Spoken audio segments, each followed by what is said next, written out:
Let's get it. You know the vibes. Shady gang, shady gang, shady gang.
Welcome to season 5, episode 163 of Shades of Blue.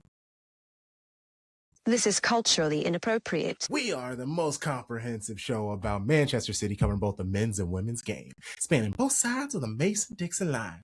We making art over here, capitalized A. I am Crunk Chocolate.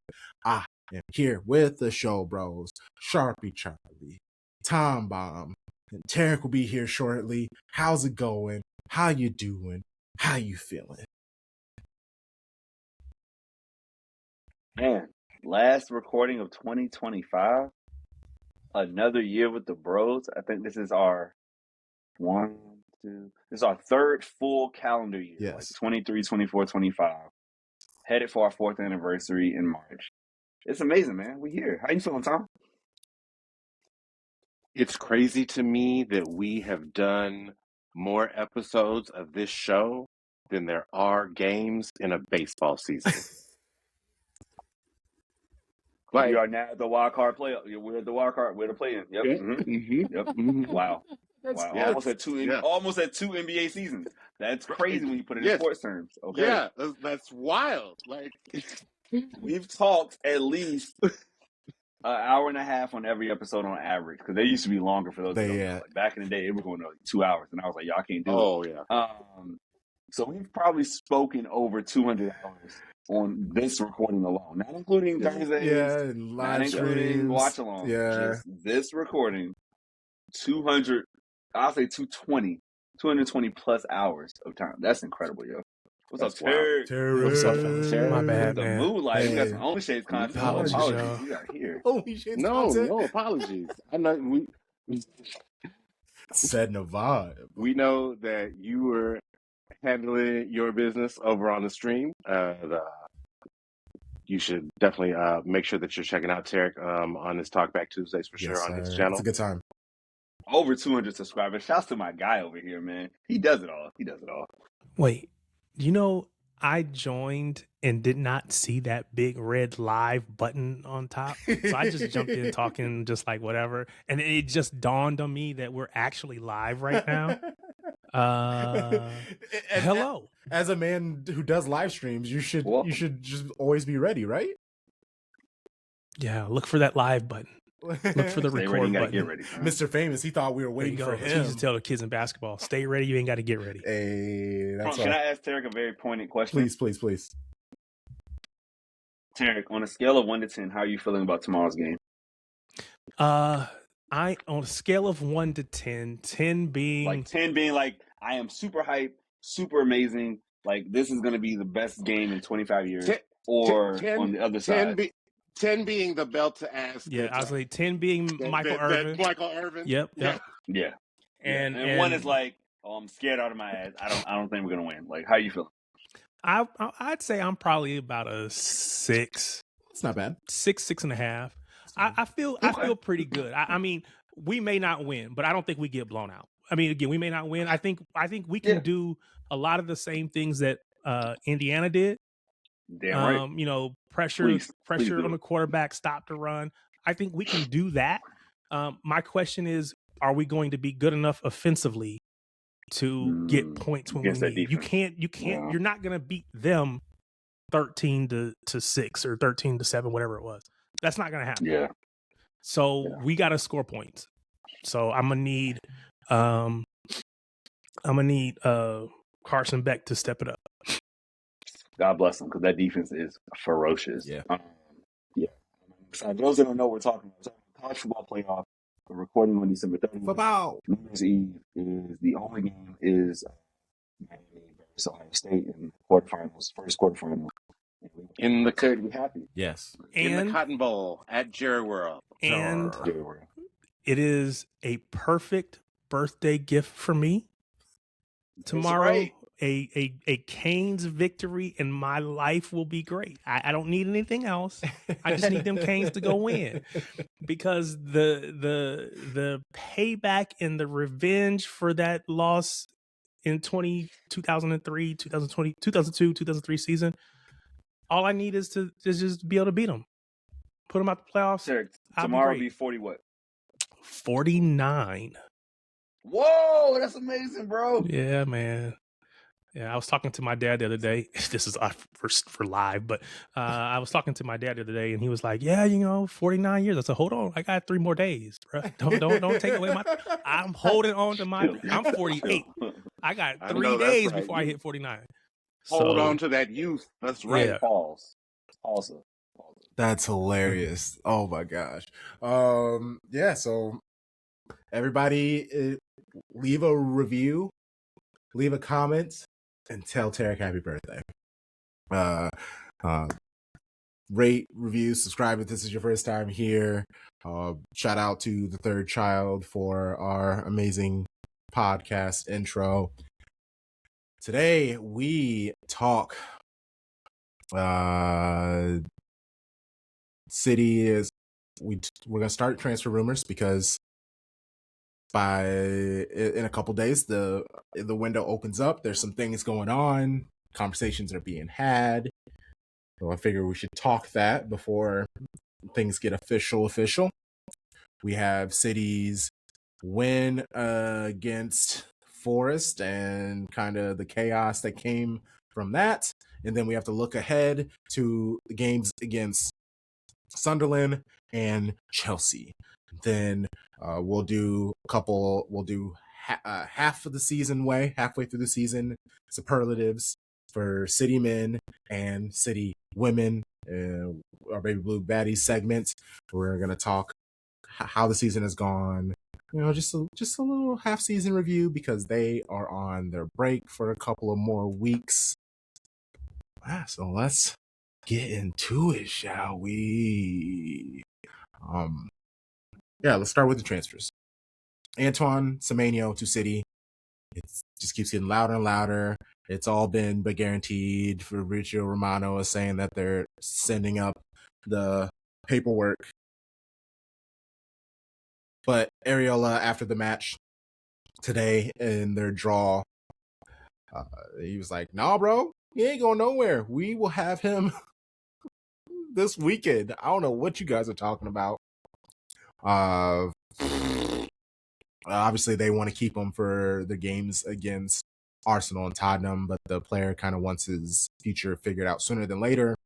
And even the idea of them keeping him, I just flash back to City with Leroy Sané and just that whole chaos that came. So I just would like for, some would call it karma if it happened to us that way. But I just would like for it to not happen to us. Because I was sad when Sané got injured, because we couldn't. I'm totally fine. We couldn't use him either. I'm totally fine with him staying for Arsenal. Like, in my vision, that was the perfect out. Because it's like, hey, we need you to take points off Arsenal. Your long throws are great. Your dribbling's great. He does everything well. He's a really good all-around player. So it would be very nice if he goes there. Arsenal draw and it'd be a home send-off, right? It's like a beautiful, because today was on the road against Chelsea. Yeah. Has his home send-off on the South Coast with Bournemouth. Fans can like, hey, you gave us everything. We got our 65. I'm sure that's a huge return on investment. And and the fighting Michael B. Jordans will go forth. And we deserve it on January 4th. That's fair. That's fair. That's fair. That's fair. The spirit of college football. Oh, sorry. No, you go I'll for say it. in the spirit of college football, Ariola hit us with the not so fast, my friends. And he's like, "Oh, you think you might? Oh no, not so fast, my friends." So we'll see if we can get that deal over the line. I hear Charlie about him being there for the weekend against Arsenal, but I'm thinking about him being for us on the weekend. Oh, he won't against play. Chelsea. He won't play. He probably won't, but with the tight turnaround, Yeah, you might need bodies.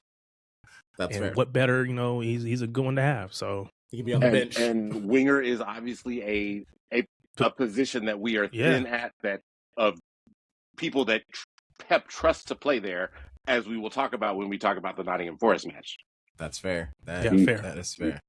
The 25-year-old Ghanaian, he is a right-footed left winger who can play on the right wing. He has 9 goals and 3 assists in 18 appearances. Well, I guess it's now 19 appearances this season.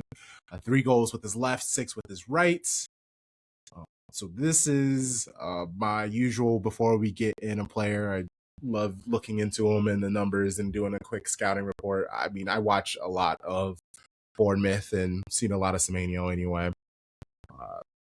He's like the playmaking type where he does a lot of the stuff himself. He is in the top 90 percentile in goals, shots on targets, shots assists, progressive runs, and dribbles. The downside is he loses the ball taking defenders on. He's in the 57th percentile of successful dribbles, 59th percentile for successful crosses. Those negatives can be explained because he's always either double or triple teamed. He's usually the guy leading the counters, so he just has to take on the entire defense. And also his striker's Evan Nilsson. Like, come on now. He can create something out of nothing. His 9 goals is with a 6.11 XG. He is in the 23 percentile in touches, but the 84th percentile in goals. If he gets the ball, he's going to shoot. He's strong in the air. For wingers, he is in the 94th percentile in aerial duels won, compared to Savio in the 2 percentile. Doku's in the 5 percentile. That is a significant upgrade for battling to win those long balls from Donnarumma. There are some drawbacks. I mentioned the cross accuracy. Pass accuracy is also not great. There's 27th and 29th percentile, respectively. He commits about a foul, 1 or 2 fouls a match, and he gets a yellow card every 4 games. But he's running around a lot. So sometimes you just got to kick a leg to get a breather. I get it. Loves to counter. Him being at Bristol City and then Bournemouth, he had to grind to get where he's been. He will track back. He's great in a team who presses high. He will fit in so great. He and Doku are in the same position, but I do think they could be on the bench on the pitch at the same time. Who would go on the weaker side? I feel like maybe you would put Semenyo because he's the newer guy and he still can score on his right. So we would see. But obviously that means we'd have to bench Cherki or Reinders or someone like that.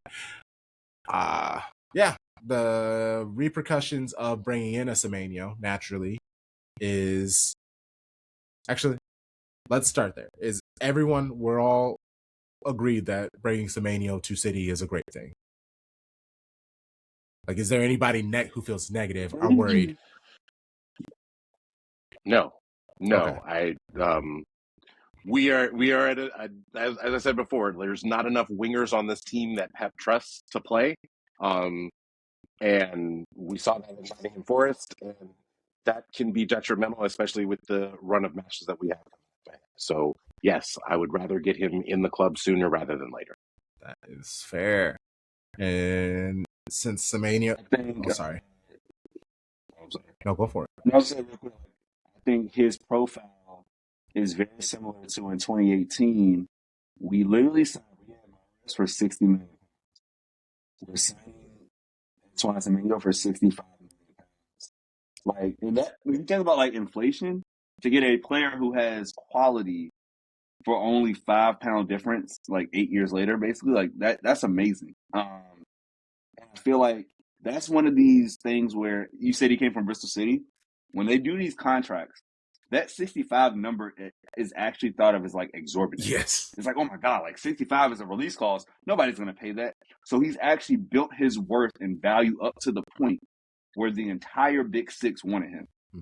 Like, let's not be like low key about this. Everybody wanted Antoine Semenyo. He chose Man City over Chelsea, Man United, Arsenal, Liverpool. Like, nobody else could get him. And so when you get a player in their prime years, or like we say like 25 to 28 is the prime, and he's right there, and he can do throw-ins, like in all the stats you said, he had 2 throw-ins today for Bournemouth that directly led to goals. Mm-hmm. Like, that's a skill that we don't have at Man City. So that opens up a whole nother thing that Pep could use in our beautiful, I think it's James French, right? Our set-piece coach. Mm-hmm. So it's a no miss for me because we rotate. You don't win 3-4 trophies a season without rotating players. So it's not like who's on the bench. It's just who's being rotated for that match. Like, I'll never forget, Phil Foden sat on the bench for the Champions League final. Like, Kyle Walker was on the bench for the Champions League final. Like, you have to have depth in squad. And like, Rodri was on the bench in a Champions League final. We're not going to talk about that. We're not talking about that. happened for the first one. We're not talking about that game. See, Tom, I wasn't talking about that. We weren't talking about that. They was trying to move on, but I'm with you, Tom. I was Why would you do that? Right. Tarek, no. Right. That was a bad choice. It was a bad choice. They should have 2 UCL trophies. But you get my point. Is that this man is going to come in wearing maybe 19, maybe wearing 29, maybe wearing 32 like Gabby Jesus. He's going to put on a beautiful shirt, and he's going to play for us at some point in January, and it's going to be amazing. I'm so happy. So happy. You won't even believe. So happy. So the rumor is Oscar Bob heading to Dortmund on a loan. There is an option to buy 35 million pounds. I don't like the option to buy part, but he does need to get some playing time. The World Cup is coming up. He's only going to get better with playing time. He hasn't earned it by his play this year, and Pep kind of needs whoever he plays to be at their best every single time. Naturally, Savio has lurkers around Tottenham, or kind of creeping around, peeking around bushes, whispering, psst, psst, Savio, psst, Savio.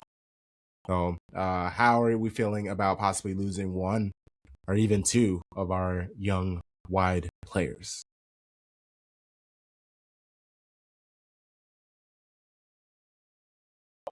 I hate to see Bob go, and I understand why he needs to go.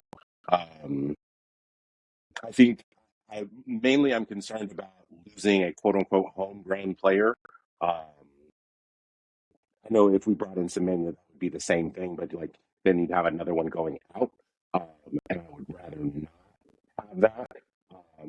I already talked about Savio and how I feel about him, and that has not changed, even though his play over the past few matches has been better. He can go at any time. I'm sure he will get better at some point. I don't have the patience for him. I just don't. I'm not about to wait on him. I think I'd be more apt to wait on, and I'm so serious. I'd be more apt to wait on an Oscar Bob, but Semenyo, he can go. Is it because he's homegrown? This is so good. I love when we disagree. I love it. I love it so much. That's a big part of it. Yeah. Okay, that's fair. Yeah, it's the like for like in the squad. Like you mentioned, right? Like Semenyo is also homegrown. He is English born and raised, came up through the academies. He counts in that spot. And I think like the way Vienna has and Cherki before him set up the squad is like we meet the minimum. We don't go above the minimum when it comes to homegrown players. We're gonna hit that minimum. Maybe it's a keeper if we need it, like it was for Scott Carson for all those years. He counted as homegrown. We kept him on the squad literally for that reason. People talk about vibes. No, Scott Carson was there because he was homegrown and he always checked the box. Love the vibes, but he played a part, right? So now that we've shifted the makeup of the squad and who's where, you need a position that's not a third goalkeeper now to make impact. And as much as we love Oscar Bob, I'll never forget what I saw in Chapel Hill, North Carolina. It was amazing in person. He hasn't been the same since he came back from this injury. Because a big part of that is he cannot get a consistent win a game because he's not up to the standard. And our standard is world class, top of the PL, challenging for Champions League. Like, that is the standard. And so this is very similar to me to the McAtee conversation last year, where it's like, if he was good enough, he would play. And now we see James McAtee cannot get a second for some reason for Sean Dyche on Forest. Right? Like, it's not this Pep that said you're not good enough. It was Sean Dyche. It was the player before him. Like, and it just hasn't worked. And so I think sometimes you got to say goodbye. There's the Moneyball element of this, where if you can sell him off to Dortmund for $30 million, that is pure profit because he's a academy player. And that is always the goal if you can get 25, 30 million. Like, so but it's a great opportunity for him because Dortmund, they are playing for everything. So he will play in every competition. Champions League, challenging for DFB Pokal, challenging for Bundesliga, trying to stay in top four. Like, he'll get meaningful minutes. And we've seen so many British players go there and prosper. Jadon Sancho, Gittins, that's at Chelsea now. Like, people go there and have a great time. So I want him to succeed, obviously. And I think Antoine Semenyo is unilaterally understood to be a better player. The best player for the pitch. Word. Nathan Ake. He has West Ham calling, and he said, "No thanks. I do not want that grind. Leave me alone." But then, no, I respect that. Oh, facts. I respect that. I respect the hell out of that. Like, he's like, I left Bournemouth for that shit. Like, no, I'm not going back to that life. But he's like, can't go back All-Star. No, he's not going back. And then there's talks that Barcelona could be looking at him. City would be willing to depart from him for £21 million, 25 million euros. Jack Gaughan also posted that City want to keep him for his experience. I think that's just maybe Barca are trying to be cheap because it's Barca. And he's like, the price is the price. If not, we can keep him. It's not a problem. Also, he's homegrown. John Stones is talked with this. Possibly he's making John Stones is making 100,000 more than Nathan Ake is, and they're both homegrown players. So if you need to keep older player who is homegrown of the two, I would assume it's Nathan Ake. Nathan Ake is slightly better when it comes to availability as well. I want him to leave, and I want him to go play Champions League. I want him to have a chance. I want to see him like a Kanji, like Gundo. Like, go play somewhere where you're challenging for titles in your competition. You're playing European football.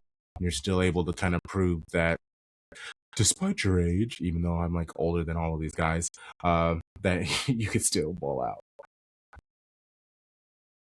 Perfect.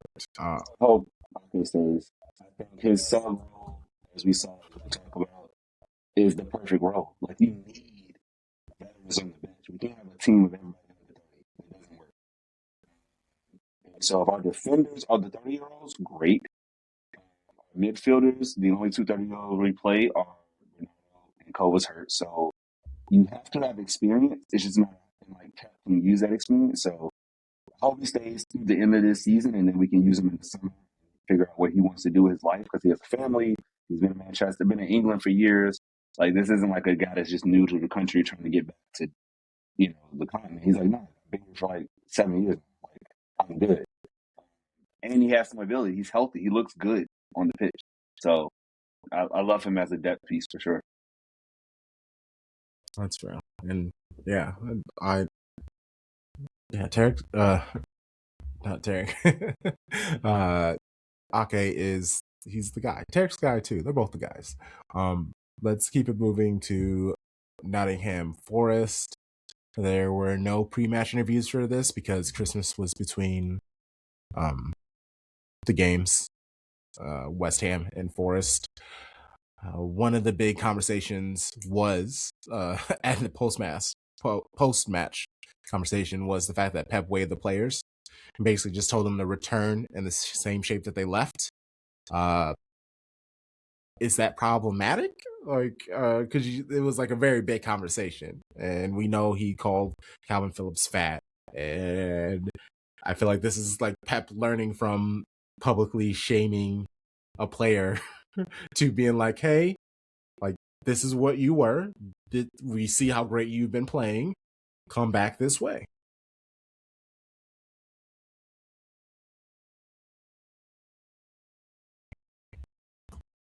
The question is even so, do I think this is problematic?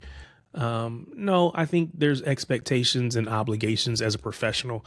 And I want you to go in and spend time with your family and have a great time. But you're a professional. You have a job to do, and you need to be in good shape to be able to do it. So I don't have an issue with it. It sucks that that kind of stuff gets out, because if you just have that conversation at work and nobody thinks about it, nobody knows about it, it's not a big deal. Nobody cares. But it got out. Everybody that we know of played, was on the bench, so it wasn't like somebody got left out because they came back fat.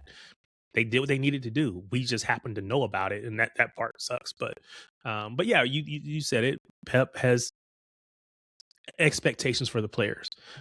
If it was Sergio Aguero and he wasn't doing what he needed to do, that's okay. I'll go get Gabriel Jesus and I'll light a fire. If if Calvin Phillips isn't in the physical condition that I expect you to be in, then go get. And if you can't get right, then you're not gonna play. The rumor is that when Cherki came and he was out injured for that at the beginning of the season, maybe, just maybe, he was working on his fitness and getting his weight under control. I don't know that, but I'm just saying what the rumors are. I do know that he looks nice, slim and trim. So, if whatever it is, people are getting the message. These are the expectations for playing in a Pep team. Just like you got to track back if you're a winger, you don't get to just hang out. If you're Holland, you still got to track back. He's already said the only person that doesn't have to track back is Messi, right? So there's expectations, and one of those things is stay healthy. My wife probably wish I had Pep around here, because then I'd stay slim and trim.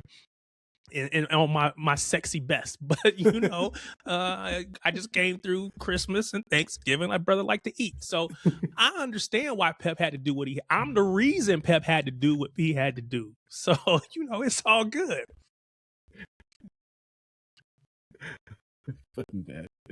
I think Tarek's right in that it's weird how it got out. And I think that's kind of the problem. Like that's an in-house, in like the business sort of this doesn't get out sort of thing. Didn't Holland share it on social media? That's the problem, though. Again, people do stuff, they think it's a joke or whatever, but other people take it like some kind of way and it becomes a big deal. I don't think he thought it was going to be that. At least I hope not. I mean, I hope not. And even if that's just like a player just like, trying to create a joke, that's you can't joke about things like that are like quote unquote in-house work items. Don't do that. Holland is, even though he's an incredibly serious person, he's also equally a very unserious person. So I can see where that could happen. Correct. I get that. And I think that like, that's where like, oh, I need you to use a little bit more discernment, especially if you are now one of the leaders of the squad. If this is a situation where the player is trying to like send a message to the coach, is like, hey, I'm going to make you look like an asshole real quick because like this is bullshit. Like, then that might be a bigger problem. Not that I've necessarily heard anything about that, but like that would be my only concern about that. So I'm going to take this from a totally different angle, and I think it's good to have different opinions sometimes because a lot of times we agree. I believe that Pep put it out there, right? He was the one who said this, unprompted. Like, I'm going to check the weights. I'll be there when they come back from Christmas. Like, it was him who put it out there. So when you fast forward to they came back on Thursday of Christmas morning, and Holland's putting out the picture, if anything for me, that says everybody is held to the same standard. This wasn't like a thing where it was like only certain players were going to be looked at. It was only Cherki and only whoever. No. The best player on the team, the goal scorer, the talisman, the best striker in the world, is also stepping on the scale. And he is held to that same standard of your body better be right. And we know his body's right from the YouTube videos and just his whole career. Like, he's not going to play around with this. This is not what he does. So I think, like, it's a positive to say, hey, like, we're not in middle school. If I was in middle school and as a teacher and the basketball coach did this, I would feel some type of way. They are children. How dare you? Yeah. These are multi-million-dollar, 150-plus K a week players who are getting paid to be excellent athletes. So therefore, when you hear Sean Dykes talk about it, and it's like, well, what do you mean? I want guys to have a good time. That's why you manage Everton and Forest and Burnley. You don't understand the standards. Your teams don't do the work we do. We run the most in the league now. Everybody sees those stats. We don't mess. We ain't got time to be picking up pounds. You can enjoy things and not go crazy. Just like as a teacher, I can have the time of my life over break, but Sunday before I go back to work, I better sober up because I ain't going back to work drunk on Monday morning. Right? I get my life together and I say, okay, I got to get ready for these babies and like do the best I can on Monday morning. So whatever profession we're in, when you come back from a vacay, they don't give you a day to be like, hey, come in a little bent. It's okay. No, you come back and you're ready. This is just a physical profession and you better come back in shape. Love it. All very fair. Fantastic points were made. Starting 11 was Donnarumma, Nunes, Diaz, Gvardiol, O'Reilly, Gonzalez, Reinders, Silva, Cherki, Bowden, and Holland. Rodri returned to the bench along with 3 academy players. I didn't think we were going to see many subs unless City ran away with the match. Playing a Sean Dyche side, there weren't really many chances of being able to score enough to see a Mukasa, McAdoo, or Heskey. What were your thoughts on the lineup? Were there any worries in this match with the small bench and playing a team like Forest? So if you look at FOTMob, the day of the match, it had us lined up in a 4-3-2-1, basically a Christmas tree, with Foden and Cherki playing underneath Holland. And I was kept on thinking, like, how are we going to get any width on the pitch if this is how we're lined up? Like, that doesn't sound great. And then I was like, and we're playing a Sean Dyche team, and basically we're saying, like, we're going to come through the mid, like, we're announcing, like, hey, everything that we're going to do is going to be through the middle. And that's going to play into his hands. And I think that showed over the first 45 minutes of the match. Yeah, that's fair. Quick question before we get into this also. With some of the previous success and then the success with this match, has the rain kit grown on y'all? How you feel about it? 1,000%. I loved it since that came out. I think third kits was supposed to be different. Like, that's the whole point. No, but I appreciate the fact that we win. So winning trumps anything else, and I probably should use a different word there, but you get my point. So I still don't like it when I see it, but I'm not like, oh my God, we're gonna lose because we got that kid on either. So it's been okay. Not my cup of tea, but it is what it is. To put on my Heidi Klum hat, in fashion, some things look better on the model than they will on the table, on the cutting room floor. And if you're just taking a picture of that kit without a person in it, yeah, it's going to look real ugly. But with people in it, like, I think I like the way it moves. Like, I like the colors. Like, I've always liked it. I thought that it would be great. And I'm glad that people are coming around on it. Same. I just want to say the kit I'm wearing today on this recording is the famous brother kit, the stripes from last season. Everybody loved the retro look. I'm sure when this dropped in the 90s, whenever this came out, early 2000s, people were like, oh my God, I love this kit. But the moment of what it represents is why this kit became famous. And so as Terry said, when you win in this kit, and I said something similar on the watch along, it's like, you build a whole legacy. Like, it makes it special. So if we go on to have a comeback season and we win the Premier League after last year's debacle, that third kit will be retroed in 2020 in 2037 or 2043. Like, it's gonna come back because it won something, as Tarek said. So like, I think, and I like the way the contrast, like the gray with the black numbers and the green on the side, because you always need a highlight color for your third kit. Like, it's gonna be fun. Again, I'm not gonna pay full price for it, but it's gonna be great when I get it. I can't wait. Yeah, and you won't have to because of how What player? much people hate it. What player are you gonna get on it? Caroline. I'm going women. Caroline. Caroline is my third kit. Bunny's my home. Cherki's my black. And I think fourth kit, we'll see. I'm looking at maybe I don't have new, so probably new in the fourth kit. So yeah. So 2 men, 2 women is my goal this year. The fourth, the horse kit. Yeah, the the PlayStation. Oh, the EAFC one. No, okay, that one. Yeah, okay. That's hilarious. Okay, let's get into this game then, shall we? I want to give a little bit of love to Igor Jesus. His physicality had Ruben Diaz and Gvardiol in hell. Diaz got that yellow.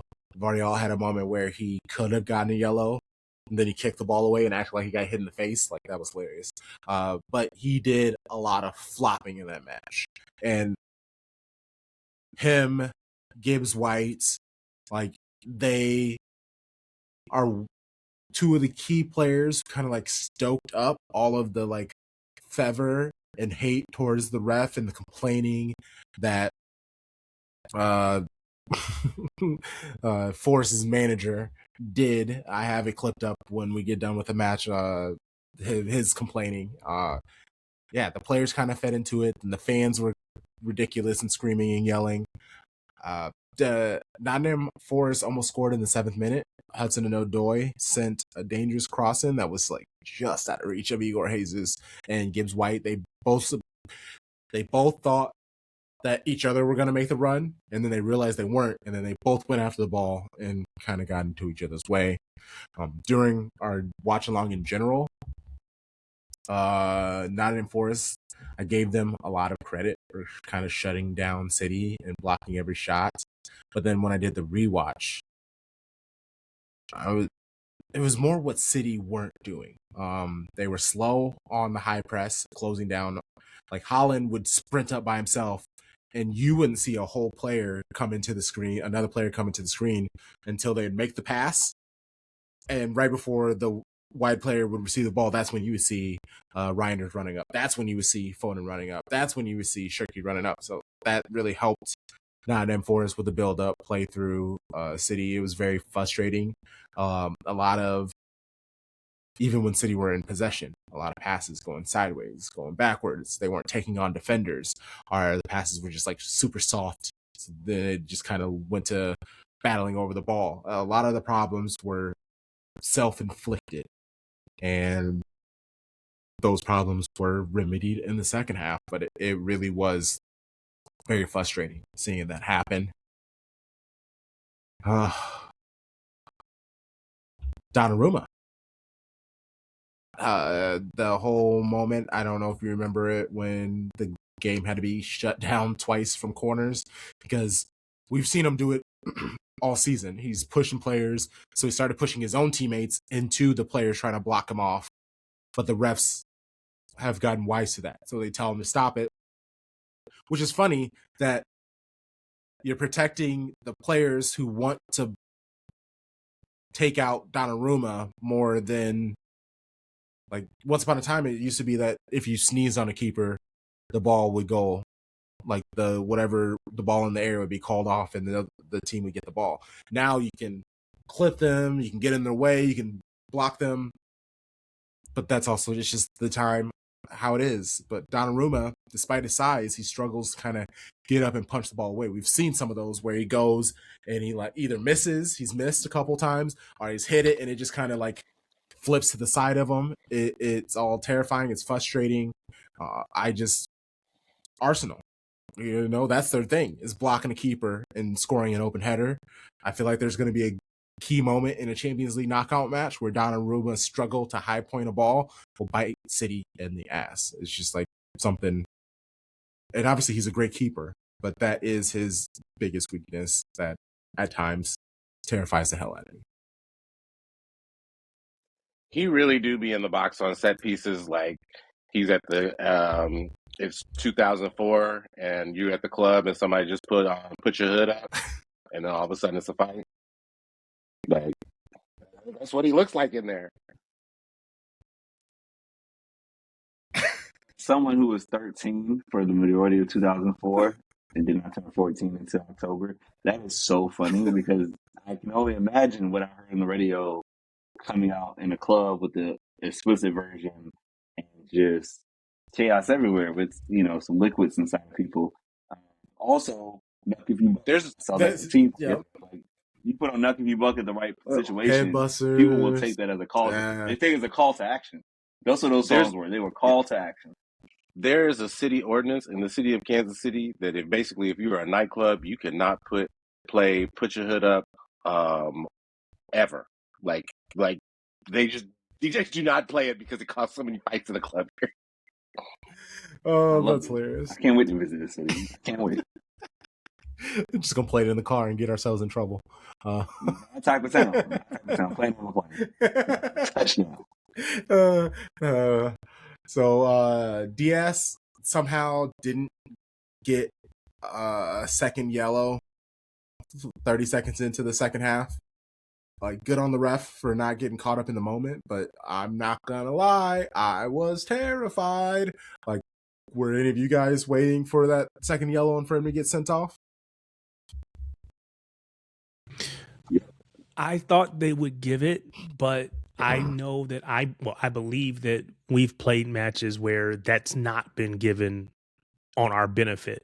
But I feel like that happens all the time. And, you know, maybe I'm just a cynical City fan who, you know, takes everything personal. But yeah, I expected them to give it. I didn't think there was any intent at all. I think it's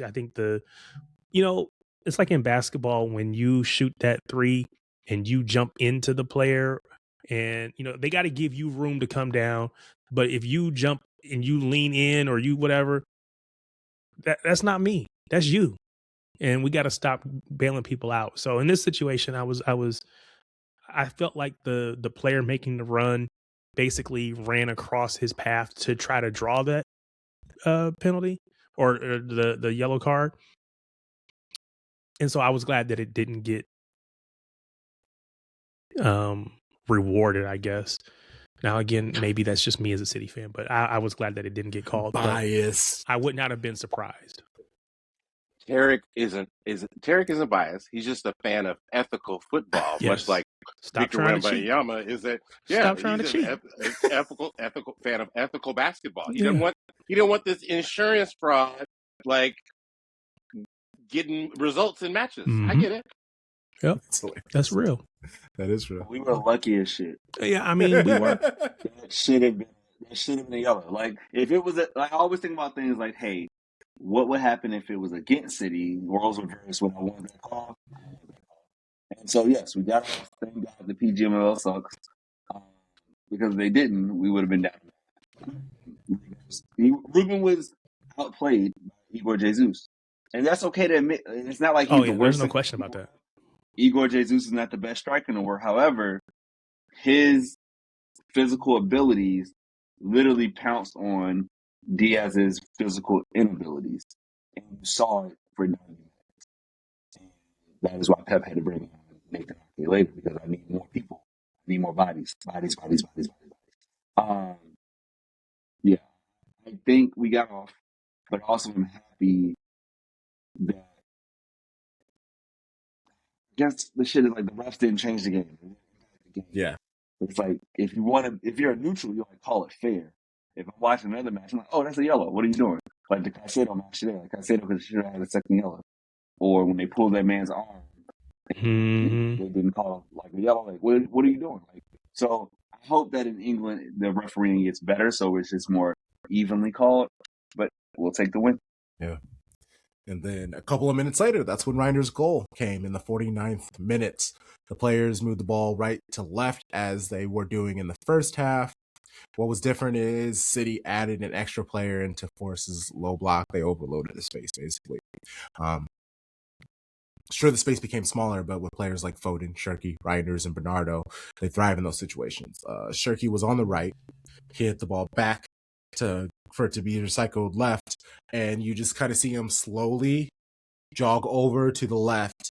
And while the Forest players are watching the ball out wide, he just kind of like sneaks into a spot, and that's when Gvardiol finds him. He receives the ball. Reinders makes a run. He gives it to Reinders. Reinders slips the ball past the keeper. Gotta love it. Oh, you gotta love it. 1-0 City. Yeah. Thoughts on the goal? Being able to score immediately in the second half. So we're able to calm down. I'm pretty sure I played a song. Like, I was like, hey guys, we gotta get some vibes. So I played one of our house mixes to kind of just like bounce around, and then they scored. So I was like, all right, cool. It's good. This actually Sage. I feel like this is like the second time I've done this where I'm like, guys, we're really stressed. I'm really stressed.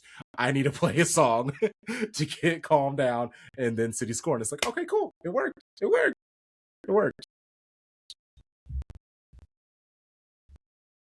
It would have been so much better if we then didn't just give up a goal like not even 7 minutes later. Like that. Ugh. Yeah, that was frustrating. That was very frustrating. And I didn't say it in the watch along, but I was thinking in my head, it's like, man, this game is really open, but I don't know if that's a good thing. And then the ball kind of moved up and down. Reinders. Wait, real quick. Yeah, Can I go back to Reinders' goal? Yeah. Can we go back to the actual goal real quick? Yeah. So we all think and know that Tijani Reinders is supposed to be the Gundo replacement long term. Like, that's the vision, that's the role, the 8 that moves, that box to box. And if you actually look at his performances so far, he has 10 goal contributions in his first, I think it's 22, 23 City appearances or something like that. But the point is, Ilkay Gundogan only hit over 10 goal contributions for a whole season, I believe, like 5 times. So the fact that it's not even the end of the year and Tijani Reinders already has 10, he's outpacing Gundo already. And I think what happens is that when you're replacing a legend and a club captain, you can't like put in perspective, like, oh, he's better than this guy was when he started. Not how he ended when he left as, like, you know, the trouble-winning captain. But when he was starting out, coming off the back injury, we didn't get production from Mundo until he had that amazing 2021 season where he just went goal crazy, right? He had like 16 Premier League goals, whatever. So, like, Reinders is, I think, he's found his footing. And it's cool to see because he has so much ability. He almost is like Kevin Gates. Like, he really doesn't get tired.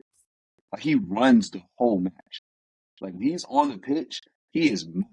And that is so great to see after we saw all the millennials last year who got tired by the 60th minute. God bless them. And so, like, it's just nice to see a man with young legs who can go and has the depth of foot in shooting and passing to make things happen in the box. So I love Tijani. I'm so happy that he is having 3 and 5 matches, something like that. Like, he's on it. And it's really cool to see. And shout out to Cherki for that beautiful. Yeah. Yes, sir. Yeah, the Reinders gives and he takes. Because Forest's goal started because it was the ball was flowing. And it got sent to him, Reinders, and he went to dribble to his left, and it looked like he was going to shoot, but then he hesitated and then tried to move the ball back over to his right, but just stepped on air, fell down. So he kind of stumbled. Yeah. Gibbs White pounced, took the ball, runs up the pitch, finds Hudson-Odoi, gives back to Gibbs White. He finds Igor Jesus making a run, and then he clips it right across goal to Hutchison, who basically had an open goal. It was a tie game. that was very frustrating because from City's goal to Forest's goal, City looked like they were about to score a second. They had multiple chances. They had some, like Cherki had the shot that the keeper saved. I think that was when Foden also had a shot that he saved. Like there were moments, there were opportunities, and it just was unfortunate. I think the thing that led to the goal wasn't necessarily Reinders falling down and losing the ball in that moment.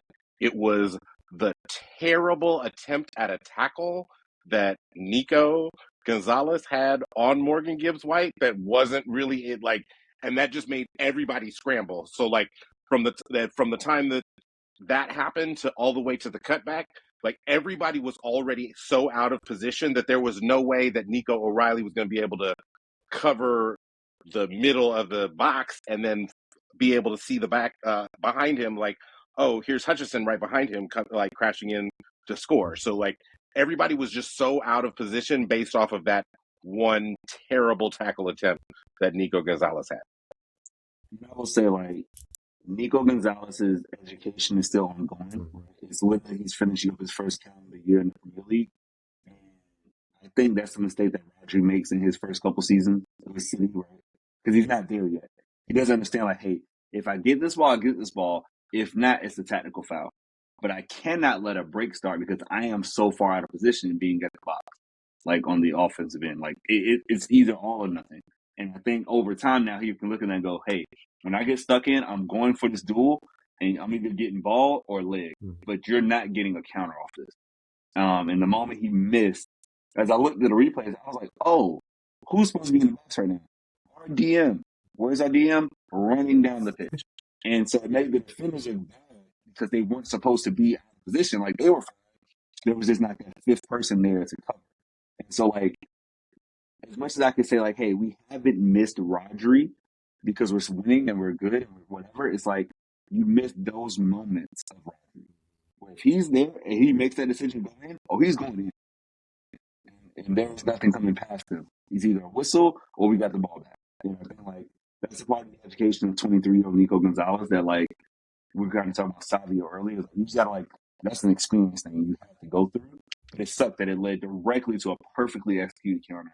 Credit to Forest. That was beautiful. Yep. Like, it happened so fast. Me and Crunk are watching. I'm like, oh, they scored. Like, and it was nothing that City could do. It was done. Like, oh, okay, 1-1. So we're done. And then the rest of the match before Cherki's game winner was frustrating. It was 1-1.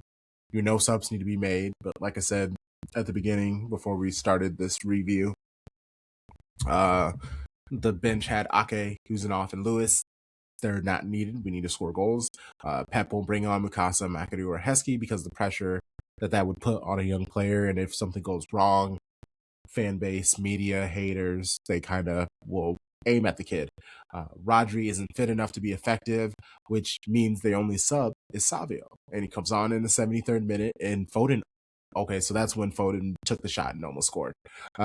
And it was immediate. It was like they moved the ball right up the pitch. It was a great leg save by John Victor. And when we thought all was lost, we were going to have to split points and just really give Arsenal a chance to run away. Take pleasure and give your pleasure. And Cherki. So Savio had this insane pass where he was about to dribble and then he just stops. Slow pause it. And then just sends this pass to Haaland that when he passes, Haaland's standing still, basically. So he runs to try to catch up to it. And if he was running, Haaland could have took the ball down and took a shot. He could have volleyed it in. Something beautiful could have happened. But he gets sent away to a corner. First corner. Gets sent for another corner. Foden takes the second corner. He hits it really long. I just go, oh, of course. Gvardiol is able to head it down right in front of Cherki, who kicks the ball in, kind of like splices it down, and it's through. It goes right past Gibbs White under the outstretched arms and hand of John Victor. there we go. City get their game winner. They end 2025 with 8 straight wins in all competitions, 6 consecutive wins in the Premier League. Oh man, just what Cherki has been able to do, the ability that he's been able to show, how deadly he is on the ball, being able to dribble. If that man was just like a little bit faster, he'd be unstoppable. Like he's still very tough to beat and handle, but if he just had a little bit more pace, like he'd actually be terrifying. I mean, he's already terrifying, but yeah, it's there was one take on that he had. I think it was like the 36th minute where 3 Nottingham players were coming onto him, and he kind of like faked a pack pass, then dribbled through the 3 guys, and I have no idea how he did it, and then like just kind of flicked the ball on to Phil Foden, and it's just like, what just how what is, and he's managed to like still keep, because he's a fit guy. We've talked about like he's very much in shape, but he still kind of has that like thick guy strength that he once had, and it's good on him for being able to just be so difficult to take down. Yeah, Cherki, thank you for what you do. Anything else before I move on to Deitch? Oh, I was just gonna give credit to James French because he was cooking on that set piece design. Like, just like to your point about like, oh, here goes Phil with this extra long ass ball on this corner kick, and like it's not gonna go anywhere, and then like it goes exactly where it was supposed to go, where Gvardiol was able to cushion the header down right into Cherki's path, and that's why. And also good scouting in the fact that like, oh, I might be able to beat the keeper like near post in this situation because like he's not going to necessarily recover. So yeah, I just thought that was very well designed and very well executed, and we need to call those out because we're not Arsenal. We don't necessarily see City score a lot of set piece goals, so we need to like appreciate that when they happen. Fair point. Fantastic point. Cherki's fucking amazing, bro. Like, who would have thought 30 mil gets you this? That's what they pay for academy prospects. That's what they pay for, like, people like, oh, like Cole Palmer. That's what we're trying to get for Oscar Bob. And Liam Delap and whatever. It's like, no. This guy was, like, molded. And I think this is where we got to, like, shout out League On. Because in the last 3 seasons, we got Jeremy Doku, Kusanov, and Ryan Cherki back to back to back. That is crazy for their talent, their ability, what their potential looks like. Like, to get all that for, I think, less than 150 mil. I know it's less than 150 mil, honestly. Like, that's ridiculous. So shouts to League On, because people call it a farmers league, whatever. It's like, no, y'all just don't watch it. There are athletes all over that league. I know it doesn't have a full 20, it has 18 like the Bundesliga, but they go. And when you saw Cherki, if you watch Europa League, he went into Man United, into Old Trafford, and balled the fuck out. And like, if you watched it, it was like, oh, he's not scared of this moment. He's not scared of United at all. Like, they didn't lose this match because of him. Like, he did his part. He can't do everything, but like, he's been a baller. And the people who talk about football worldwide have said like, Cherki's been him for like 2 years. The world just caught up. And I'm glad that City scouts are there and they know the league well, and they can pick out a Jeremy Doku, pick out a Kusanov, pick out a Cherki. Like, our system is the best in the Premier League by far. We find talent every corner of the globe. And the way that he can come in, and Pep probably didn't expect this, but he's even saying like, hey, I'm sure Crump might have the clip. It's like, sometimes I want to yell at him or whatever, and sometimes I want to kiss him because he's that great. And like, he just, when you have greatness in front of you, you have to let it be. You can't put him in the same rules as everyone else. I would say he's more talented than Phil Foden. I think people who watch the game will say Phil Foden wasn't doing his first year. I didn't see that, did y'all? Because I mean, he was 17. Cherki's different, bro. He's different, baby. Yeah, I'm saying like, even at this age of life, like that's right. At 22, his first, like, yeah, like, he's different. And that's why I say, like, he is the most talented players who play under Pep since, like, even including Kevin De Bruyne. He is the most pure talent of anyone that Pep has coached in Man City. He's phenomenal. That's fair. You got any final thoughts on this match, Tarek, before we move on to Sean Deitch? No, I was going to say something about Gvardiol being our target on set pieces. It's like you should probably just look to see where he's positioned, because that's really where the ball is going. Because if he's near post, he's flicking it on. If he's back post, he's trying to head it back down and knock it down for somebody in the box. He feels like he's the one that they trust to go get a head on the ball more than anybody else. But yeah, I was gonna say that, but then we went down the path with Cherki, which I didn't want to take away from. So yeah. Hey. To your point, Tarek, he is the best aerial threat on this team, whether it be defensively or offensively. He is the best aerial threat. And that's including having a 6'4" Norwegian dude that plays for us. Yep. Agreed. Yeah, no, it's a great shout. Yeah, Gvardiol is amazing, and he's shown how there's not really many positions that if you give him enough time, he could play. Because he was helping us score needed goals last season. He had a run where he was just scoring goals and doing assists. Now he's able to kind of focus on helping the team defensively. He's doing that very well. Yeah, very, very good shout. Before we hear from anyone at Man City, I want to play the griping from a petulant, joyless, miserable, belly-aching curmudgeon kvetching about the referees. It's an awful thing when you played so well to come in and have to talk about officials affecting the game, but they clearly did. I think everyone in the stadium, everyone watching at home would have seen that. Such an easy game to referee, in my opinion. Such an easy decision for VAR.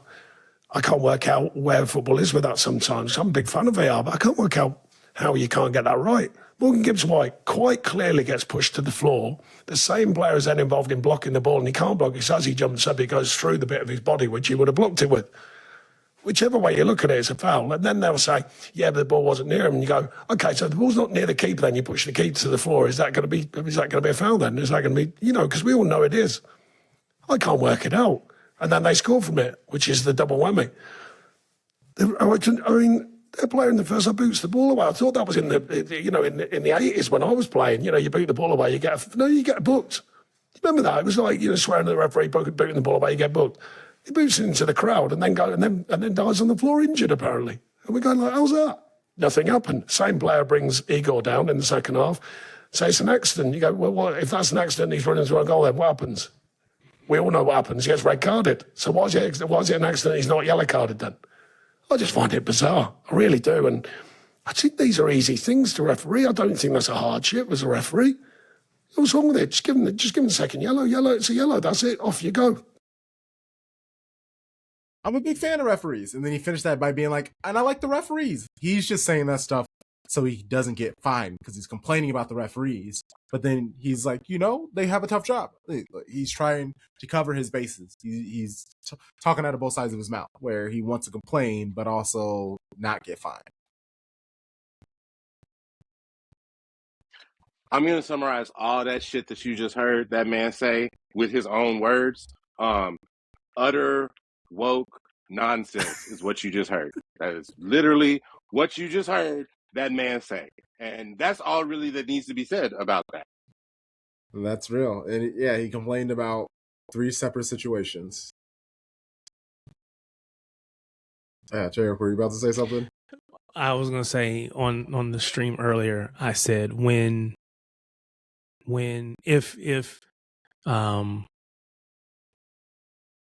if Micah Richards had gone out and said what Wayne Rooney said, we would have said he was biased. It was only because he was a City fan. If Nedum would have said it, it would only been because he's a City fan. If Joe Hart would have said it, it was only because he's a City fan. But when Wayne Rooney comes out and says, no, and it's not actually Morgan Gibbs White being fouled, it's Morgan Gibbs White committing a foul. He's the one that's pulling the player down. He's the one that's doing this. He's the one that's initiating this action. That's not a City fan that's saying that. That's not a former City player that's saying that. That's actually one of our rivals that are saying that. Because again, right is right and wrong is wrong. Stop trying to cheat, Morgan Gibbs White. If your butt wasn't trying to cheat, you would have been able to block the ball. Because you tried to cheat, now you're trying to get up and scramble to get back in position, and the ball, and you want to find someone to blame. Blame yourself. You hooked that man. You hooked this again. I'm a old dude, play basketball. You know, the little veteran moves. You can find ways to grab a jersey when the ref's not looking or where they can't see because it's tucked under close to your body or whatever. I understand what you was trying to do, but you know, you try to cheat, then you get what you get. Like VAR doesn't exist. It's not hard. Anyway. So he needs if his manager has a problem, go back and watch the tape. And he said he did. And that's the crazy thing is, he was like, and we watched it. So like, I don't understand how they didn't see it. And you said the Rooney situation. I do have the clips. I actually think it's a foul on O'Reilly. Because I think if you look at Gibbs White here, you'll see it again after this one. He grabs his arm, so he grabs O'Reilly's arm, and then he locks his leg into O'Reilly and actually pulls O'Reilly's arm. So I've got no complaints. We see here, so he locks his arm in, and then just with his left leg, also he locks his left leg in, and then he pulls O'Reilly down to the ground. So I think it's a good goal. I think the goal should have stood. Just complete loser mentality from Forest to then even formally make a complaint to PGMOL asking for the audio clips of the referee conversation. Like, they said, oh, did you see that foul? Who cares? It's Nottingham Forest. Like, what did they think that they were going to hear? Like, I don't know. It's ever since. Well, we know it's a foul, but you know we don't want to ruin the occasion. We don't want to ruin the game, so we're not going to give it. That's what they're thinking they're going to hear. And I'm first of all, even if they thought that, they're not going to say it out loud. I mean, what kind of amateur operation is this? Come on. I mean, it is the PG and all, so. That's true. Maybe it is an amateur operation. But Pep noticed the growth in his players, that they don't have the same mindset from last year. I know the memory is weak, but when we won one of the 6 Premier Leagues, these type of games have a lot. We need an incredible mentality, with the right mentality, because in that type of games, it's much more important how you suffer, defend. The question, accept that you are playing not good, accept that you can be better, and be in the game. Otherwise, no chance. You know, when that game last season was lost 10-10. 10 out of times we were losing this match last year. That's Pep hated last season. That is not the first time he said something similar to that. I think that's just hilarious. I mean, it's honest and it's true, but I think it's kind of funny how often he has now started to kind of like shit on last season. Pep has been humbling Cherki after matches this year. He, just wants to keep his ego grounded. But like Sharpie said, Pep, gave Cherki some words of affirmation. He was a little honest. Always when we sign a player, we expect the best. It's true, but the reality, make an incredible assist, make a goal, the winning goal. Always with Ryan, I have that feeling for day one.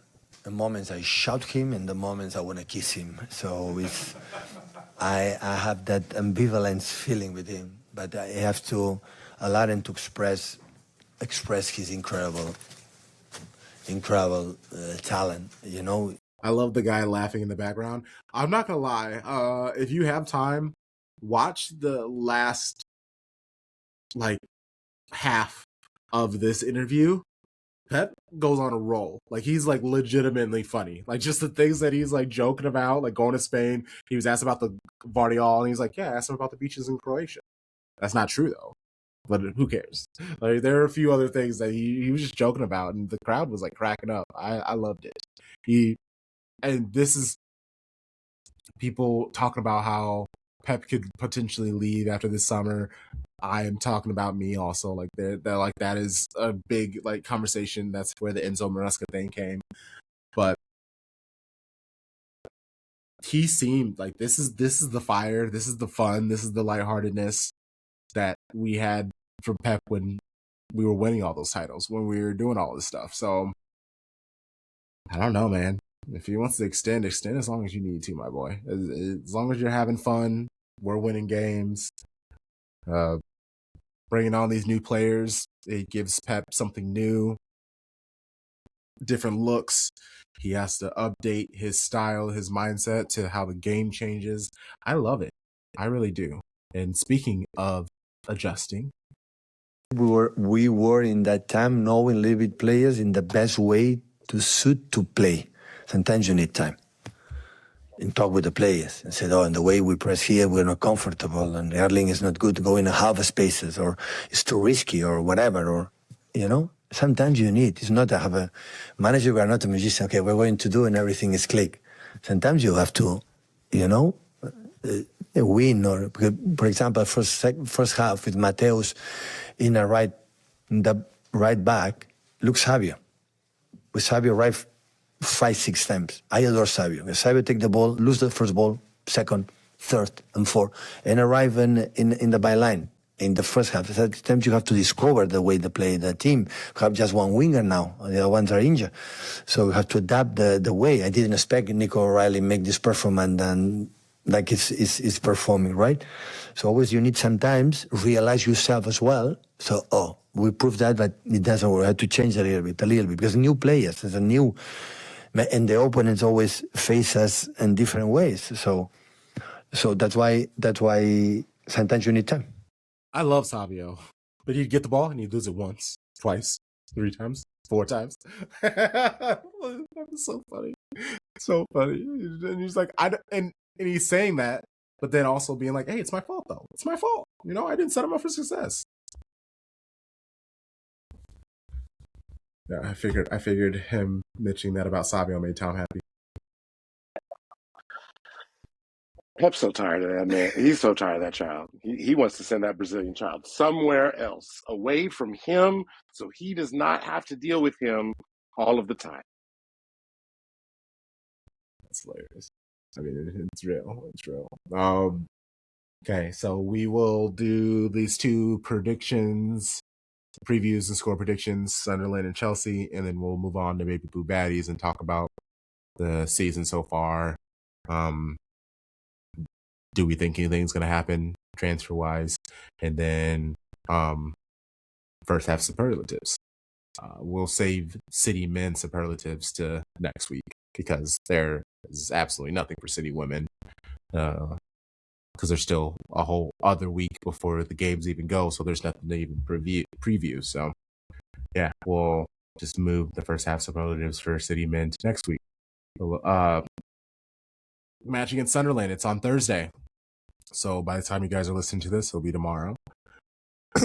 Shout out to Jason Jones of Sunderland Echo. They are a newspaper that covers Sunderland. It was a very good conversation. He was fantastic. And he acknowledged, they're missing 6 players due to AFCON. 2 of those players for sure are starters. 3 then there are other 2 or 3 who are usually like consistent subs. So they're missing key players, and they have the squad to kind of fill in those spots, but the quality, there is a drop. But they're at home. Sunderland have not lost at home. I believe it's 5 wins and 4 draws, or it might be 4 wins and 5 draws. But they are unbeaten at home. It's going to be a tough match. I only see maybe like Sharpie. Let's talk in your lingo. In this game, plus, over or under 2.5 goals. For City or total? Total. I'll take the over for total. Oh. Like a 2-1. I think City wins like 2-1. So just barely over. Okay. Yeah. So 3.5, you're picking the under. 3.5 2.5 over. Honestly, like a 3-0 City wouldn't shock me because, like, I think. Well, here's the thing: I have heard nothing that Doku's coming back, so it's going to be a very similar type of attack. Mm-hmm. And we've already played Sunderland. Like, this is a very quick, like, rubber match. Yeah. So they've seen us, and now they're home. They got stadium light behind them. So that's why, like, a 2-1 wouldn't shock me. They'll nick a goal just like Forest did, but we'll figure out a way to win. Love it. Love it. What do you got, Tom? So I said a couple of weeks ago that this match week was going to be really important because both we and Arsenal are playing the reverse fixtures of matches that we have already played against, like, top 6 opponents, right? So they just played Villa today at home and won. So we go to Sunderland, and now we basically have to hold serve. Mm-hmm. We have to win if we want to, like, keep on pace with them. So I think we will win. I think there will just be one goal in this match, and, like, we might score it real early or real late, but it's just going to be the one. Yeah. Jerry, what you got? I could see both of those being viable, options or viable scenarios that play itself out. I don't know all of the players. I mean, I can see the list, but I don't know if all the players that are going to AFCON are all considered starters for Sunderland, Yeah, 2 or of them are. only a couple of them start, or what. But having 6 players missing from your squad can't be, easy to navigate. So I have to think that we will get over the top. It won't be a draw. I figure we'll get the win. But I don't think it'll be easy because, again, I think they are going to try to bully us. They're going to be at home. So I will say, I think, Charlie, you said 2-1, which is probably feels about right. I think it's it's probably 2-1, but I'll say 3-2. I don't even think it'll be 3-2. I'll go 2-1. I didn't want to go the same as you, but I don't think 3-2. That's too many goals. 2-1 it is. That's fair. So, like, even the previous match, Traore and Siddiqui, they are both gone at AFCON. They started against City in that game. And then Talabi came on as a sub, who is also gone at AFCON. So 3 of the players were able to be on. Maybe, no, not Alderete. So there are some missing pieces, but the people are able to step in. They'll be able to fill in. Yeah, 2-1 feels correct, but also wouldn't surprise me if it's just 2-0. Like, they're playing these games, high pressure, without these players. They're not getting rest, but also they only play once a week. So, I want to try to respect these players for being the athletes that they are. But we beat them 3-0 at home. I don't understand why we can't just do like a 2-0. But also it wouldn't shock me that I just personally do not want a 1-0 win. Like, my heart, I literally might have a heart attack. I don't love it either. I'm just telling you it's going to happen. Don't you put that on us, Ricky Bobby. Don't you put that 1-0 on us, Style Bomb. Okay, so this match against Chelsea, it will be at the Etihad. Chelsea have been incredibly inconsistent. They are very much struggling. Maresca is begging for more players. Insane. Obviously, there are going to be goals in this match. There are definitely going to be goals in this match. There are always goals in Chelsea games because they run up and down. Tarek, we'll start with you. How are you feeling about this match, and what do you got as a score prediction?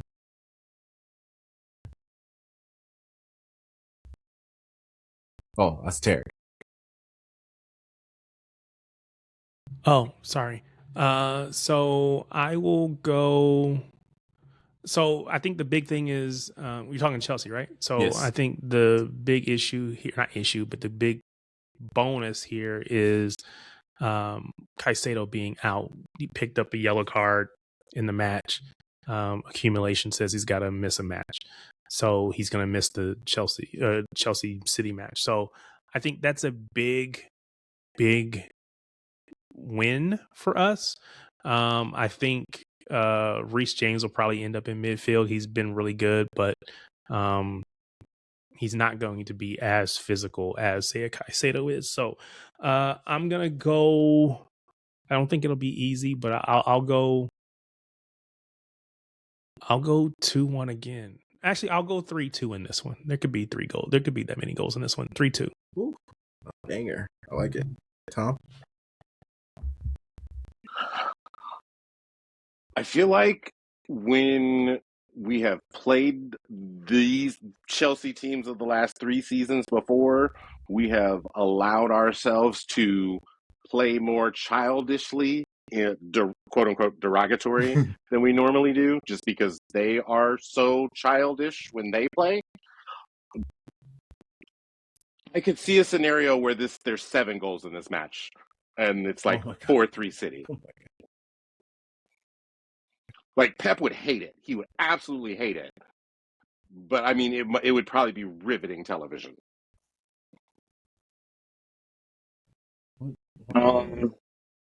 If I'm not mistaken, I'm looking at something. Chelsea hasn't beaten City since. Oh my God. I'm scrolling a lot, y'all. It was 2020 the last time they beat City, like pandemic year. I don't see that changing. We're not gonna lose to them. They're not fluid. They actually have like watching that Bournemouth match today. Like, they looked up into the penalty because Semenyo did nick Esteval, but aside from that, they only created like that one goal, and their offense is not fluid, and we're gonna hold the ball more than Bournemouth did. So I think we're gonna shut them out. I got us beating them 2-0. And Cole Palmer, who everybody was fawning over, who isn't that great, who has only scored 1 open play goal the whole calendar year, will not do anything. You just jinxed it for us. Gosh, I ain't jinxed nothing. I don't believe in jinxes because I don't believe in that. I don't play. I believe my God. And, our God is going to be out here saying, hey, the better team will win. And the better team does not have Cole Palmer. All right, fair enough. Cherki, who's better? I love it.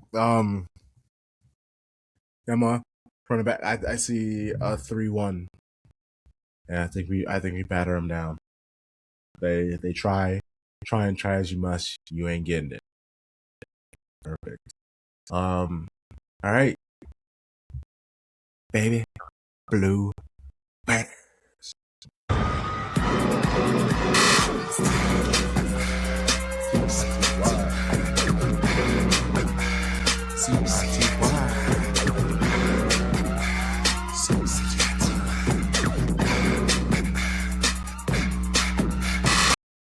Baby blue baddies. So our City women, they sit at the top of the table. Still two points ahead of Chelsea, being able to maintain. Their only loss was against said squad in the first match of the season. Went on an amazing run. We had that stupid draw against Newcastle in the League Cup, but still ended up winning the penalty shootout. Overall, the team has been absolutely fantastic. If you look at a lot of the shots, we're the best scoring team in the league. Bunny Shaw is running away with the Golden Boot. Yeah, I mean, before we get to the superlatives, I guess, what has been your favorite, maybe not storyline, narrative, player action? Like, what have you enjoyed the most from City Women this year?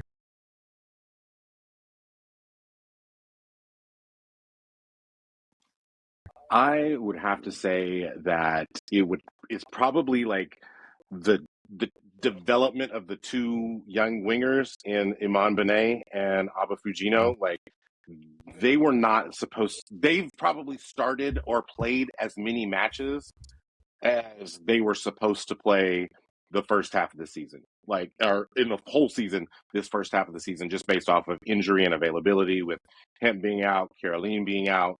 And they acquitted themselves very, very well. Able to get on the score sheet with goals, able to contribute goals with assists to Bunny Shaw. I think I've been most impressed with them, and I think I've been most grateful for the emergence of Jade Rose, and basically her just saying, Gracie Pryor, give your spot up, because this is mine.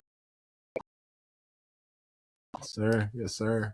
For me, the overall squad resilience is incredible. And Jenny talks about it a lot in the clips you play and things I read. And it's like, no, like, this side has a spirit about them. Like, this season is special and would have had every reason, missing your two best wingers, missing your club captain and center back, to start off this season rocky after their first loss against Chelsea, maybe lose 2 out of 4, not get a win in your first 5, whatever. Like, no, they had that one loss and they said, that's it.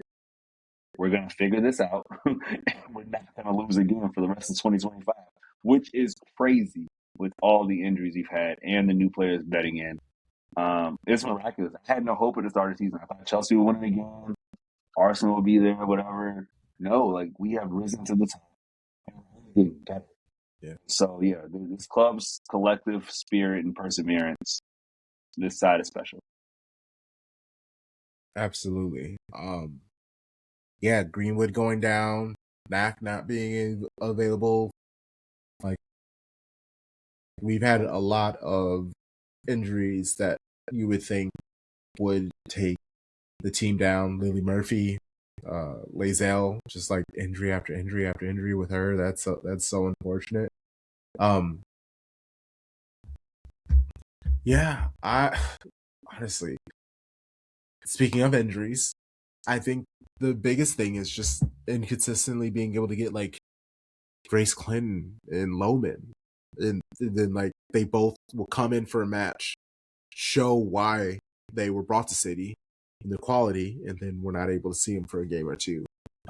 So the idea that City have been able to only lose one game all season, it being the first match, and within the next month and a half, we should get a chunk of those players back. And all we have is the League Cup. We have the FA Cup. We have these competitions that aren't as rigorous as the Champions League. And there's talks about possibly bringing in a left back from a certain club. And that is, if there's a weakness on our squad, it's that position. Everywhere else, we legitimately have like 2 players who can play that position. So, yeah, there's so, and then Bunny Shaw. Like, I feel like we're just not talking about her because she's Bunny Shaw. Like, she's been absolutely amazing, being able to score 100 goals for City. Again, just running away with the Golden Boot. There have even been games where she just hasn't been at her best, but yet still has, 14 goals this season so far. Like, absolutely insane. Yeah, this is the squad. They bring the joy that we kind of expected to experience last year. And I love that Chelsea aren't able the left back that I'm talking about. And again, I'm not sure how accurate. From Atletico. Yep, from Atletico.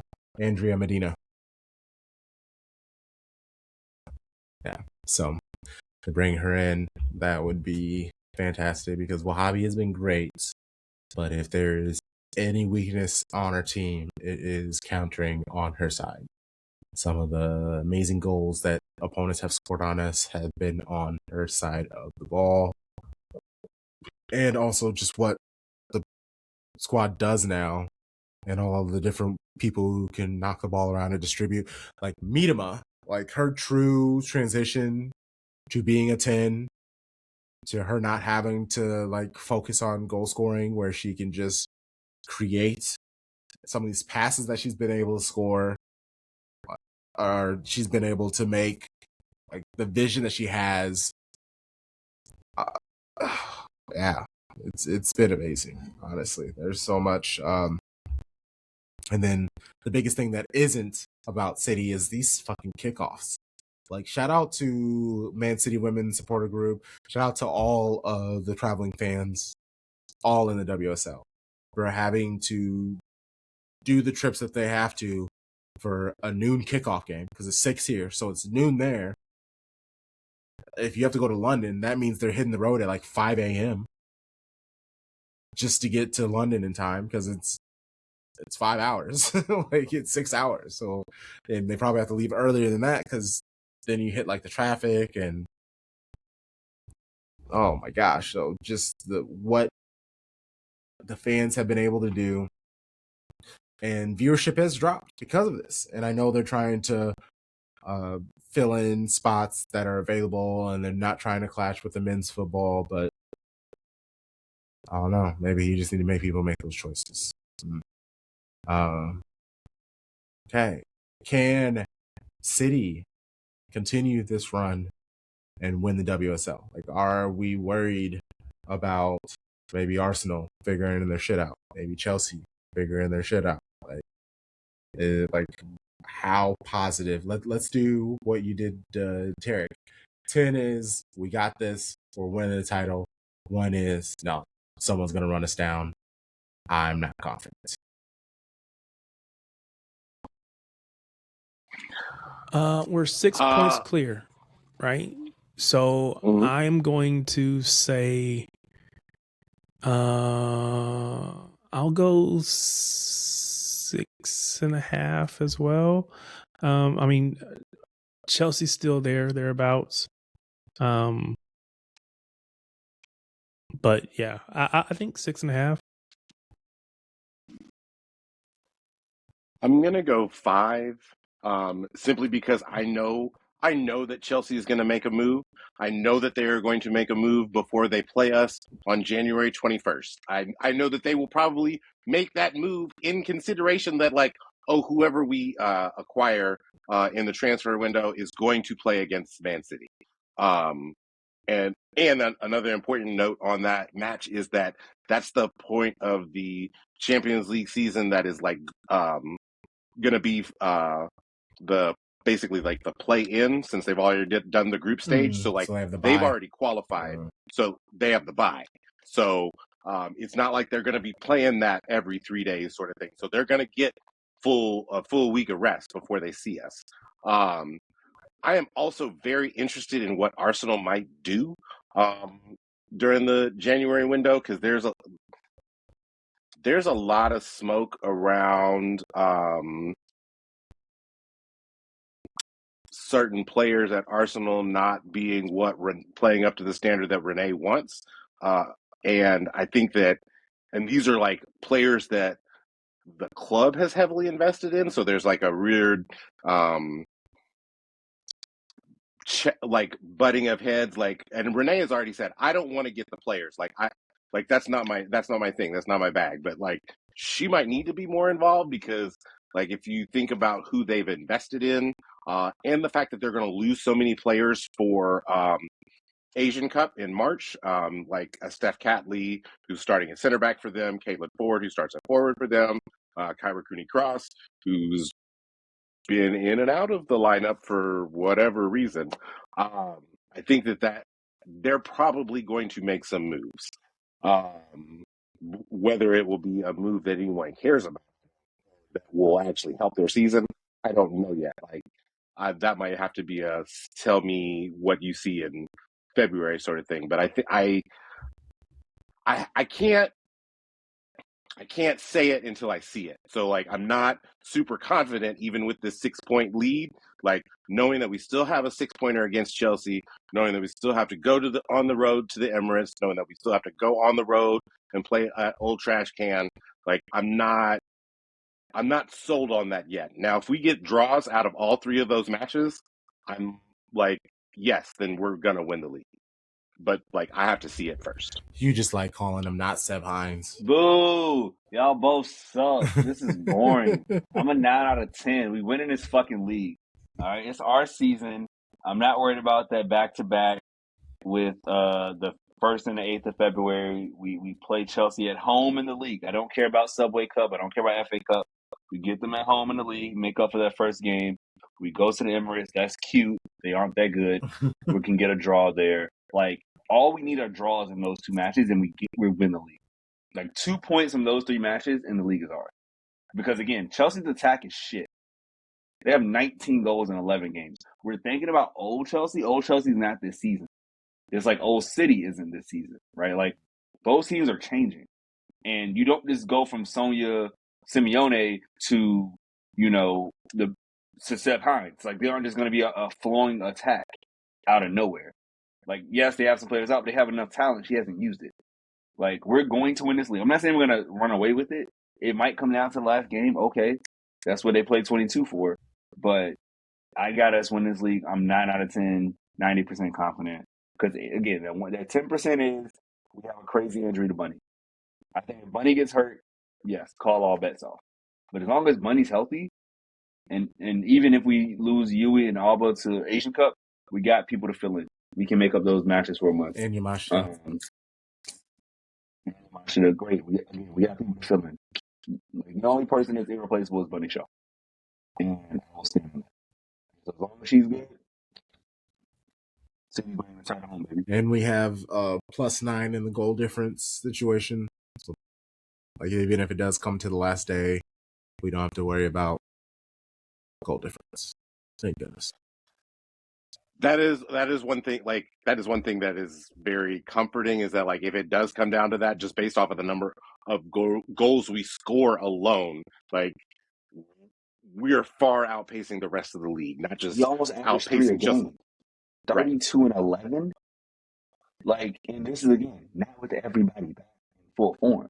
Like this is scary, y'all. Like Mary Fowler's going to be playing on that pitch at some point in 2026. Like. Yeah. It's real out here, man. Like we are up 9 in goal difference. Like, nah, this is like typical City stuff when we were talking about the men's team. And I'm like, y'all, like we keep winning. What are y'all talking about? Nah, Jeggy's in there. You gonna call by the end of the season, Tom? When we get to KC, you calling that man by his name. God damn it! I'm gonna record it and put it on social. You gonna say that? All right. I will be happy to call that man not Seb Hines. I will be happy to do so. But I just gotta have that something in the trophy case. That's all. I just gotta have that something. That's funny. I'm gonna be happy to call him not Seb Hines, but you call him not Seb Hines, but it's different meanings because you will call him not Seb Hines. Oh, that's fun. Words are fun. There you go, Sharpie. Words are fun. Superlatives. Let's get to this. Player of the half season. Who we got? I feel like it's funny, right? The Jamaican. Yeah, it's number 9. Yeah, it's number 9. She's crazy, bro. She played a shit match and still end up scoring multiple goals. I can't stand her because she's so great. That's it's so early in the morning, and she be pissing me off. If you can't stand her, I know that there are WSL defenders that real can't. They're like, don't even say bunny around me. Like, don't put up pictures of bunnies around me. Don't even hop around me. Like. I don't want to see oxtail. They want nothing to do with Jamaican culture because of Bunny Shaw. Chloe Kelly was super happy to be in our London with all those like Jamaican spots, and now she's just like, I can't stand any of these things. All right, who's our breakout player of the year? This is tough for the whole year or for the season so far. Half season, yes. Yep. Season? Yep, half season. Yeah. I'm gonna say. Even though she played last year, I think Alba Fagino has asserted herself in the squad. And there's other people who can play. I'm sure somebody will defend Like, Yeah. Alba, I'm gonna pick her first because I talk first. So go Alba. I think that's a good shout. I'm actually going to go with because basically since she's come back, she's just been undroppable, and I think it's really good to have that a center back pairing that seems to work with her and Jade Rose, and I think I don't think that that will change unless there's an injury. Like I see that those two as the center back pairing going forward. And plus, like we know that like much like Tarek said, like on set pieces, you better find where Yasko Gvardiol is. If for the women, if for set pieces, you better find where Rebecca Kanaki is because she's getting to the ball in the air. Yeah. Oh my God! Same club, same passion. Holland takes up all the attention. Gvardiol is the one that gets the ball. Bunny takes up all the attention. Kanak's the one that always gets her head on it. God damn it. Cherki, This is amazing. Carolyn. Wow. Rodri, Yui. Yeah. Well, and let's keep it split. I'm giving it to Blinky. I'm not gonna lie. When I saw her starting, I was like, "Oh God, she's so tiny." Her and Yui side by side, and then you just see her just like blindly sprinting into players, just massive, like just bigger than her, and winning the ball the way that she can. Like Pep would love her because just her in small spaces, the way that she can just quickly receive the ball and send it away before anybody can get to her. She can dribble out of situations. Yeah, she's just so great, and she's been consistent. Her being there has afforded Yui to be able to move up and participate in the attack a lot more. Yeah, she's been fantastic. It's kind of hard to say. Go ahead. I had her as for a different award that you're probably going to name here in a second. For sure. What do you got, Tarek? I was gonna say, it's a little hard for me to say, but I'm gonna go with Jade Rose. Again, I know there was a lot of questioning about the center backs, that combination before, and so she's been instrumental in doing that. Yes. I was watching the match the other day, and she went up for a ball. She was fearless, got hit head. She had that big knot on her head, her and the defender. But I appreciate someone that's willing to give everything for the club and for the team. So I'm gonna go with Jade Rose. Yeah, and I mean, I need to find that clip, but I'm sure I have it saved somewhere. But I played it when it happened after one of those League Cup matches, and she did the interview with Eartha Cummins, and she was like, "Hey, I'm not gonna lie, I think I'm better than some of these players who are playing." And we know who she was talking about, and sure enough, she has been starting ever since. There was even one clip shared by social media, and it was literally just practice, and it was Jade making amazing stops, and just everyone screaming, "Yes, Jade! Yes, Jade!" Like the way that she, like these new players, the energy that they've been able to bring in to the squad, despite their age, despite Jade Rose was just at Harvard. Like this is her first big league team, and she is establishing herself as one of the best young center backs in the league. Give her a couple of years, she could be one of the best center backs in the league. So yeah, I'm with you 1,000%. Okay, so most improved. I think I know where you're going with that, Tom Bomb.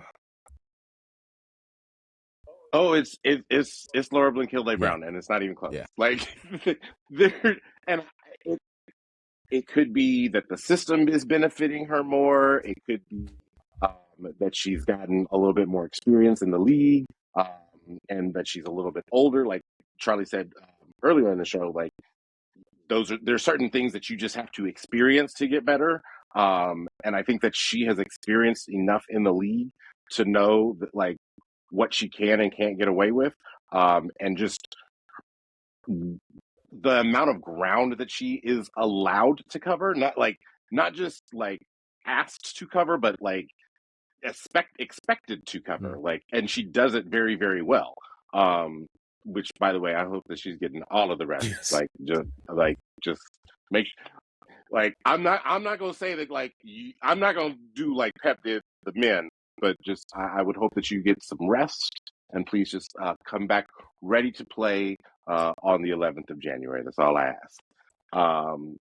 But yeah, it's been amazing because like watching her improve has unlocked Yui's skill set higher up the field, which has been amazing to see. I think that just her improvement has gave benefits to other parts of the squad, which has been really great to see. I'm going to go back up to the forward line. I love my attackers. And technically, this person is a midfielder, but she actually is in the record books as the greatest goal scorer in the league's history. Vivian Miedema has grown so much. Part of it is definitely health, right? She is clearly back to full fitness, and that is a huge thing coming off an injury she came off of last season. She's adjusted to the club. She's adjusted to a role as a true 10 and not a 9 anymore, like she was at Arsenal. And that left-footed pass that she hit across the field, I'll never forget it. Like, it was so beautiful. Like, it's really different gravy. And I was like, okay, she's a 10 now. Like, I see it. Like, she's big, she's long, she's gangly, but she gets shit done. And I am in awe of her greatness because she can do everything on the pitch. So yeah, Viv is my most improved. I'm with you. Those were both the two people that were kind of going in my head. Like I already Linky has grown immensely, which is why I'm calling her like the breakout, because she's grown so much it has even shocked me. But Miedema, the way that she has adjusted, we didn't see. Maybe we saw moments of what as a 10 last season, but no, she was trying to get those goals. Like it was her and Bunny basically battling in a lot of the same spots, and for Miedema to even grow as a person, to be like, I don't need to do that. Bunny, you go do that. I will still show my class, my ability in this way that also helps the team win. Let me get my assists up. So that's fantastic. I didn't change it. Ms. Consistent. Who has been our team's consistent player? It's Kermit. It's Kermit. There's something that to be said about like when leadership is foisted upon you, you answer the call. And when Alex Greenwood went down, like she was always the logical choice for captain of the club, like quote unquote caretaker captain, since I know that they don't have not Sepp Hines said that he was just going to do the one captain. I think she has answered the call all season, and she's become probably one of the best right backs in the league, if not the world. I think that highly of her. Yeah, she's been amazing. Yeah, and I saw the number you put up, Sharpie, so you have your own person. I mean, the definition of a metronome. That beat just keeps ticking, man. Yui Hasegawa. Yui. DM in the league. I'm sorry. Number 28 player in the world per The Guardian. It happened. They did it. I mean, this is money number 17. Hey, she can get that high impact money. Get that high impact money. I was about to say, like, at least we don't have high impact players in this league, but that's something totally different. Come here. Okay. Come over here. Amen. The Guardian stupidity is enough. But yes, Yui Hasegawa is the most consistent player. She doesn't miss. Like she really don't take no days off. Like she don't get tired. Like I don't understand why she don't be resting. Like ever. Like, I don't know. Doesn't matter. Oh, you was on the bench. You hanging out today. You was on the. No, you ain't getting no fits off. You was here to work. She comes to England to do her job, and she does it well. I love her. Thank you, Yui. Yeah. I would have said Hasegawa as well. She's still one of my favorites, if not my favorite player in the squad. But since Charlie took that, I'm gonna say Bunny Shaw, and just you got 12 goals in 11 matches, plus 3 assists. I mean, and again, I get that they don't all come in the same whatever, but consistently putting the ball in the back of the net, I'll take that. Wow, I didn't know those numbers. I didn't know it was 3 assists too. So 15 goal contributions in 11 matches. 15 goal contributions. And she's missed at least 8 chances that I've watched with my own 2 eyes. Own eyes. I've seen her miss. And that's so why I many said chances. It's hard to say the most because you can think about, okay, well, she hasn't put every shot away, which neither does Holland. Yeah. But when you're averaging more than a goal and assist per game, yeah, I'll take that. That's all you can ask for. It's ridiculous. Oh my God, we're so blessed. I'm sorry. Oh no, you're good. Oh. So I was doing some quick UE math. So out of 35 games, she has only missed 70 minutes.